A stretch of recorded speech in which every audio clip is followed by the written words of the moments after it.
नमस्कार साथियों, vision series में आज हम बात करेंगे पहली विधानसभा के बारे में।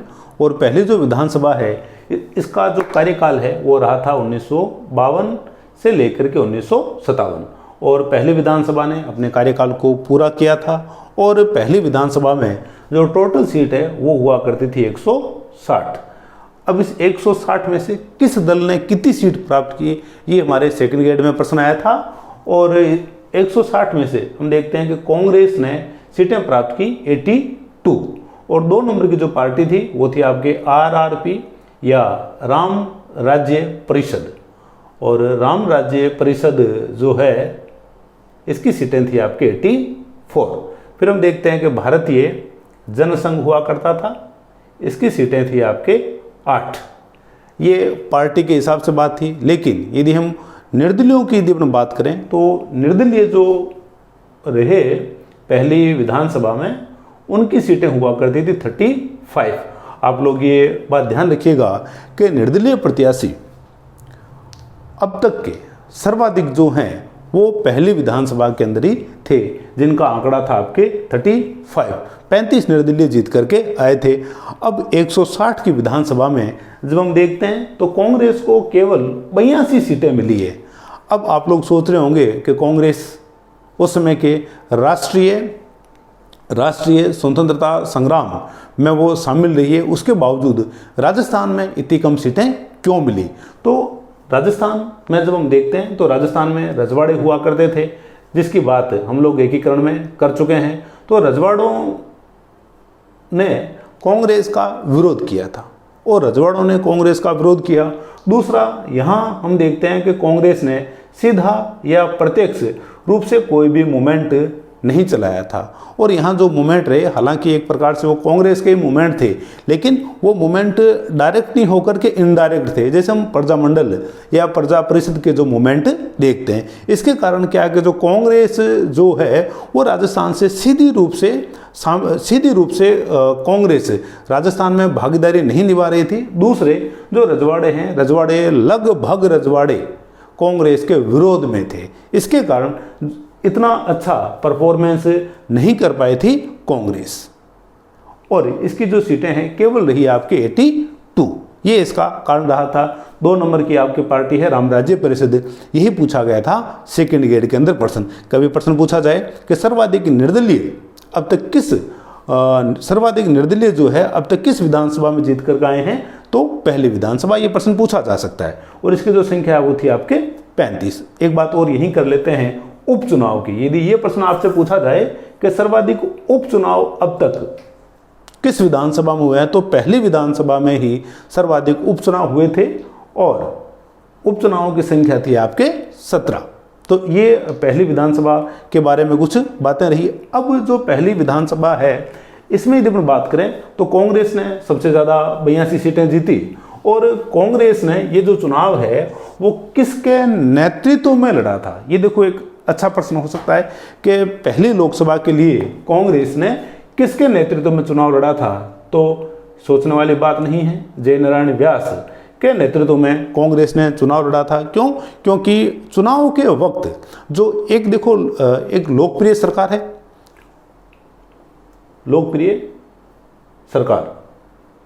लोकप्रिय सरकारें जो है वो एकीकरण के बाद से गठित हो गई थी।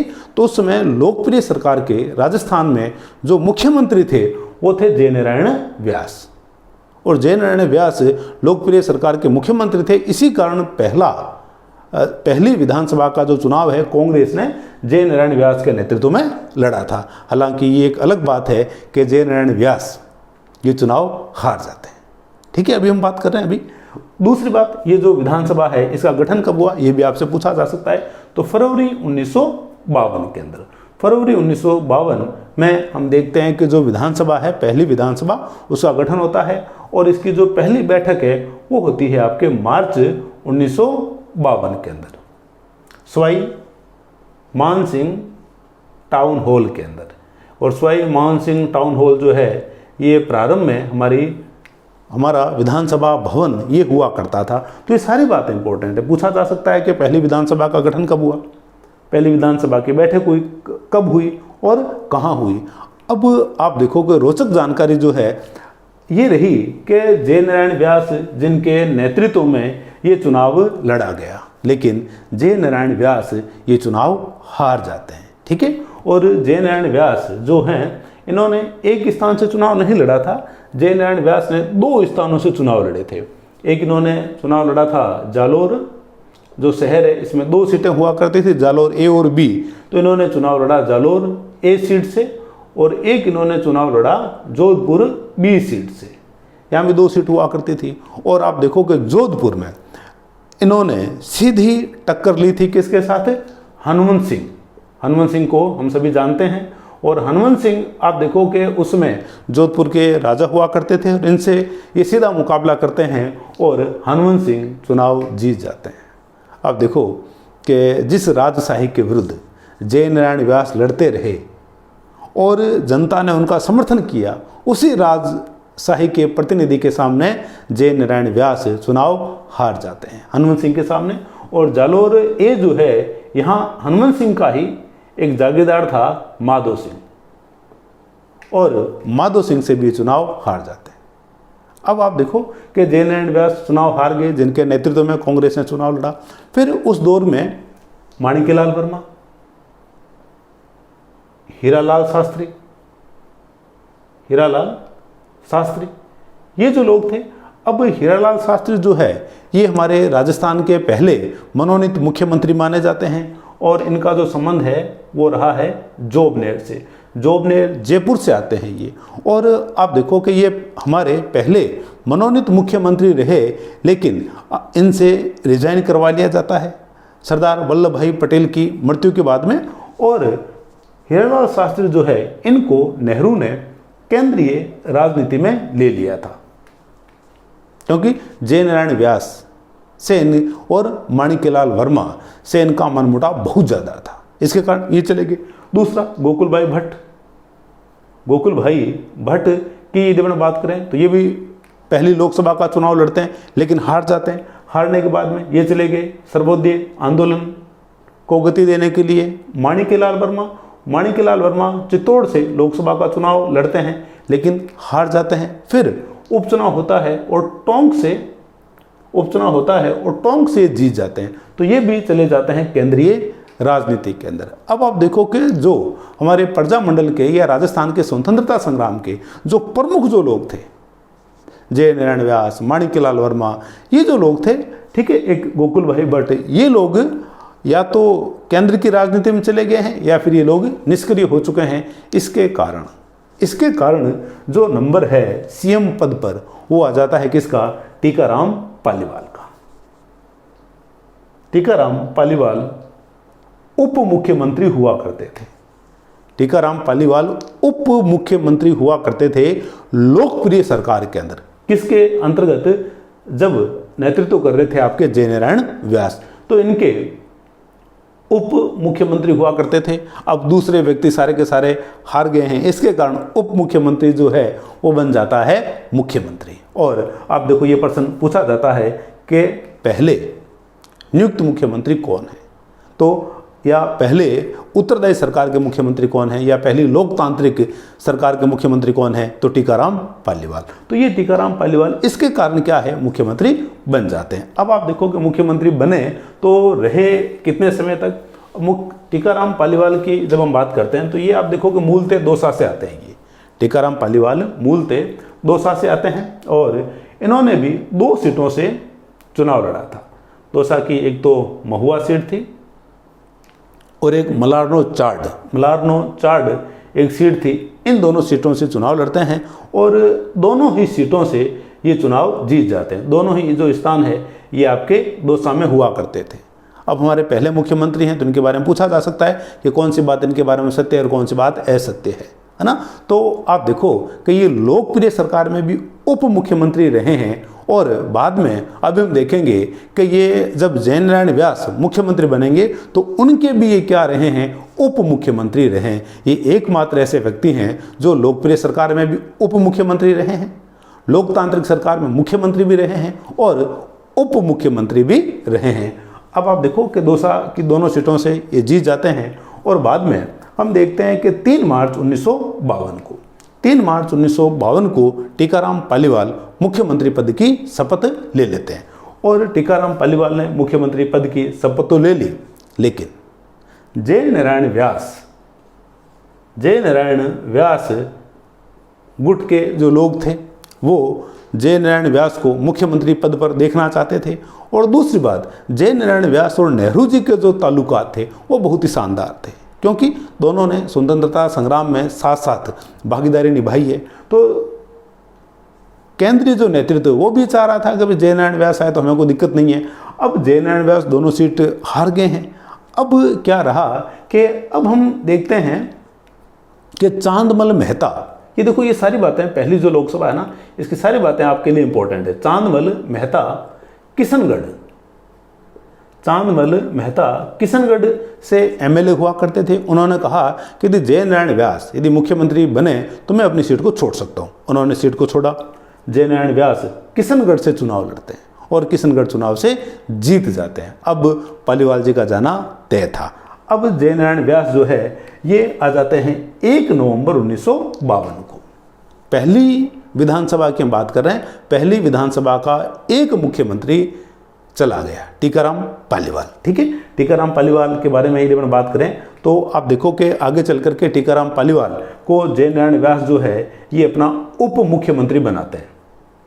उप मुख्यमंत्री बनाते हैं टीकाराम पालीवाल को, लेकिन जो व्यक्ति मुख्यमंत्री बन चुका है अब उसको उप मुख्यमंत्री का जो पद है वो रास नहीं आएगा। और हम देखते हैं कि ये भी फिर जब हटाया जाएगा जय नारायण व्यास को तो उस गुट में ये रहते ही है। और फिर आगे चल करके इनकी जो राजनीति है, इनकी जय नारायण व्यास की जो राजनीति है वो रही नेहरू जी के आसपास, है ना। तो टीकाराम पालीवाल जो है वो जब तक नेहरू जी थे तब तक तो उनके साथ ही रहे, लेकिन बाद में इंदिरा के समय हम देखते हैं कि ये हट जाते हैं वहाँ से।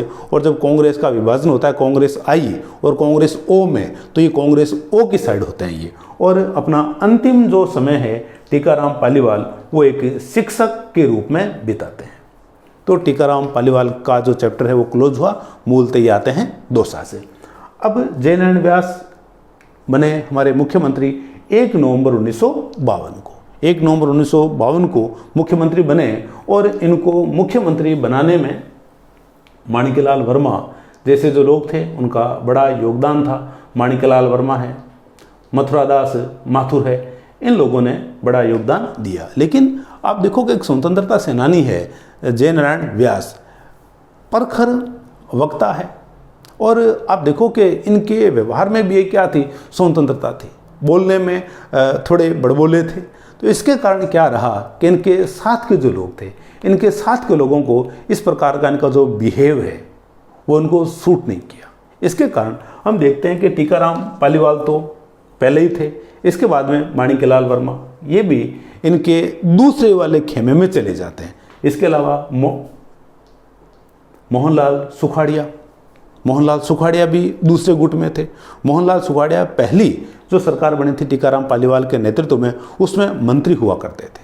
ठीक है, अब मोहनलाल सुखाड़िया, माणिक्यलाल वर्मा, मथुरादास माथुर, टीकाराम पालीवाल जैसे जो लोग थे सारे विपक्ष में आ जाते हैं जय नारायण व्यास के। और आप देखो कि ये जो पूरा गुट है, इस गुट ने शिकायतें की जाकर के नेहरू जी से इनकी शिकायतें हुई।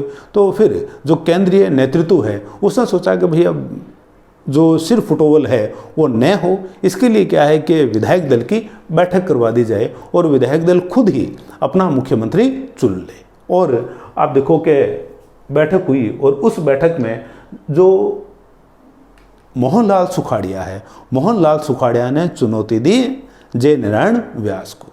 हालांकि जय नारायण व्यास का राजनीति में कद बहुत बड़ा था, लेकिन जब दिन बदल जाते हैं तो बदल ही जाते हैं। और जो मोहनलाल सुखाड़िया है, इन्होंने जब विधायक दल की बैठक हुई तो 8 वोटों से इनको हरा दिया। और आप देखें कि ये आए आपके 1 नवंबर 1952 को सीट पर और 12 नवंबर 1954, लगभग 2 साल का इनका कार्यकाल रहा। ये भी आप देखो कि लोकप्रिय सरकार और लोकतांत्रिक सरकार दोनों में ही ये मुख्यमंत्री के पद पर रहे हैं। ये तो 12 नवंबर 1954 को ये रिजाइन कर देते हैं और अगला जो मुख्यमंत्री है वो आ जाते हैं आपके 13 नवंबर 1954 से लेकर के अप्रैल 1957 तक। हम केवल पहली विधानसभा की बात कर रहे हैं, हालांकि फिर आगे रिपीट होंगे मोहनलाल सुखाड़िया, उनकी बात हम आगे की विधानसभाओं में करेंगे। तो इस प्रकार से पहली जो आपके विधानसभा है, पहली विधानसभा में 3 मुख्यमंत्री आए हैं, जिनका क्रम है टीकाराम पालीवाल, फिर जयनारायण व्यास और फिर आगे हैं आपके मोहनलाल सुखाड़िया। अब आप देखोगे 13 नवंबर 1954 को, 13 नवंबर 1954 को हम देखते हैं कि टीकाराम पालीवाल मुख्यमंत्री के रूप में 13 नवंबर 1954 को मोहनलाल सुखाड़िया मुख्यमंत्री के पद की शपथ ले लेते हैं और फिर ये मुख्यमंत्री बने रहते हैं। लेकिन इनको भी संकट आता है। मोहनलाल सुखाड़िया 13 नवंबर को इन्होंने पद की शपथ ली, लेकिन हम सभी जानते हैं कि नवंबर 1956 के अंदर, नवंबर 1956 में हम देखते हैं कि राज्य पुनर्गठन आयोग की सिफारिशों पर जो अजमेर मेरवाड़ा जो क्षेत्र है इसको शामिल कर दिया जाता है राजस्थान के अंदर। तो वहाँ धारा सभा हुआ करती थी 30 सीट की। ये भी प्रश्न पूछा गया है कि धारा सभा में कितनी सीट हुआ करती थी। तो 30 सीट की धारा सभा हुआ करती थी, जिसके मुख्यमंत्री हुआ करते थे हरिभाऊ उपाध्याय इसके मुख्यमंत्री हुआ करते थे। और अब जो मोहनलाल सुखाड़िया जो हैं, इनको चुनौती दी जाती है। जो असंतुष्ट जो लोग हैं वो चुनौती देते हैं इनको, और कहा जाता है कि हरिभाऊ उपाध्याय को मुख्यमंत्री बनाया जाए। दोनों पक्षों में फिर तनातनी होती है और विधायक दल की बैठक बुलाई जाती है। और उस बैठक में पहले ही जो हरिभाऊ उपाध्याय खुद को अलग कर लेते हैं। खुद को इन्होंने अलग कर लिया कि भैया हम चुनाव नहीं लड़ेंगे, क्योंकि ये जानते थे कि इस तरफ 82 सीटें कांग्रेस के पास, और यहाँ टोटल सीटें कितनी थी, 30 थी, और सारी की सारी कांग्रेस की नहीं थी। यहाँ भी और लोग थे, लेकिन यहाँ शुद्ध रूप से 82 जो सीट है वो कांग्रेस के पास हुआ करती थी। इसलिए उन्होंने समझदारी दिखाते हुए हरिभाऊ उपाध्याय ने खुद को अलग कर लिया और माणिक्यलाल सुखाड़िया जो है वो मुख्यमंत्री बने रहे। और आगे चल करके माणिक्यलाल सुखाड़िया जो है वो अब तक का रिकॉर्ड बनाएंगे, जो लगातार 17 वर्ष तक क्या है मुख्यमंत्री के पद पर बने रहे। जो केबीसी में ये सवाल भी पूछा गया था। अब आप देखो कि माणिक्यलाल सुखाड़िया मुख्यमंत्री बन जाते हैं। अब माणिक्यलाल सुखाड़िया मुख्यमंत्री बन गए। अब पहले जो हमारी और विधानसभा है इसके बारे में कुछ और हम बात कर लेते हैं। ये माणिक्यलाल सुखाड़िया अपना कार्यकाल पहली विधानसभा में पूरा करते हैं भाई। अब और बात ये रही, एक आप देखो कि ये चीज़ें हमेशा पूछी जाती है कि प्रथम अध्यक्ष पहली जो विधानसभा है इसके अध्यक्ष कौन रहे हैं। तो आप देखोगे नरोत्तम लाल जोशी पहली विधानसभा के अध्यक्ष रहे हैं, और ये आते हैं आपके झुंझुनू से। ये बात हम जानते हैं। फिर आप देखोगे प्रथम जो उपाध्यक्ष है वो रहे हैं आपके लाल सिंह सक्तावत, और लाल सिंह सक्तावत पहली विधानसभा में उपाध्यक्ष रहे हैं, और ये आते हैं उदयपुर से।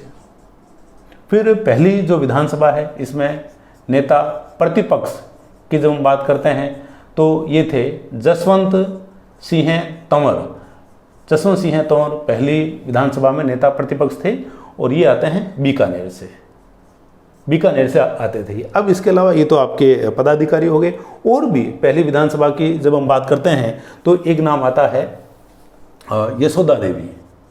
तो यशोदा देवी राजस्थान की पहली महिला विधायिका है ये, और पहली महिला विधायिका है, और ये भी उपचुनाव में जीत करके आई थी। उपचुनाव में जीत करके आती है, और ये जीतती है 1953 के अंदर। 1953 में जीतती है। कहाँ से? बांसवाड़ा से। ये सारी बातें इंपॉर्टेंट है। आपसे जिला पूछा जा सकता है, आपसे सन पूछा जा सकता है। और इनकी जो पार्टी थी वो थी प्रजा समाजवादी पार्टी भी आप लोगों से पूछी जा सकती है। प्रजा समाजवादी पार्टी से ये हुआ करती थी। और पहले विधानसभा की एक बात और है कि हम देखते हैं उपचुनाव में ही 1954 में जीत करके आती है कमला बेनीवाल जीत करके आती है, और इनको मंत्री बनाया जाता है। तो ये राजस्थान की पहली महिला मंत्री है जो आती है झुंझुनू से। ये बात आप लोग ध्यान रखोगे। तो ये पहली जो आपकी विधानसभा है, इसमें यशोदा देवी की हमने बात की, कमला बेनीवाल की बात की, हमने जसवंत सिंह तोमर की बात की, नरोत्तम लाल जोशी की बात की, लाल सिंह सत्तावत की हम लोगों ने बात की, हरिभाऊ उपाध्याय की बात की, जयनारायण व्यास की बात की, टीकाराम पालीवाल की हम लोगों ने बात की। तो ये पहली विधानसभा की जो चर्चा है वो हमने की, और ये चलती है आपके अप्रैल 1957 तक। तो अप्रैल 1957 तक पहली विधानसभा चलती है। अब पहली विधानसभा के जो करेक्टर हैं जयनारायण व्यास और मोहनलाल सुखाड़िया। जयनारायण व्यास पे मैं अलग से एक वीडियो बनाऊंगा, क्योंकि जयनारायण व्यास का केवल राजनीति में योगदान नहीं है, इसके अलावा इनका साहित्य में भी योगदान है, कुछ इनके अखबार वगैरह हैं, उन सबको लेकर के हम एक वीडियो और बनाएंगे। और आपको ये वीडियो कैसा लगा आप लोग कमेंट करके ज़रूर बताइएगा। विजन का जो पहला वीडियो था उस पर आप लोगों की प्रतिक्रिया बहुत शानदार थी। यदि आप इस सीरीज़ से यदि संतुष्ट हैं, ये वीडियो यदि आपको ठीक लग रहे हैं, तो अपने दोस्तों के साथ इसको आप शेयर कीजिए। और मेरे टेलीग्राम चैनल का जो लिंक है वो मैंने डिस्क्रिप्शन में दिया हुआ है, और आप जिससे आप मेरे टेलीग्राम चैनल को ज्वाइन कर सकते हैं। और टेलीग्राम चैनल पर ही मैं आपको जैसे मुझे समय मिलता है, समय मिलते ही ये जो मैं वीडियो विजन के बना रहा हूँ, इसकी जो महत्वपूर्ण जो जानकारियाँ हैं आपके एग्जाम के दृष्टिकोण से, मैं वहाँ आपको प्रिंट के रूप में दे दूँगा, जैसे मैंने आपको पहले भी जो करंट के जो नोट्स हैं मैंने आप लोगों को प्रोवाइड करवाए थे। जल्द ही हम मिलते हैं विजन के अगले वीडियो के साथ। घर पे रहिए, स्वस्थ रहिए, और कोरोना की जो गाइडलाइन है उसको आप लोग फॉलो कीजिए, और अपने आसपास जितनी मदद आप लोगों की कर सकते हैं सोशल डिस्टेंसिंग मेंटेन करते हुए आप लोगों को मदद करनी चाहिए।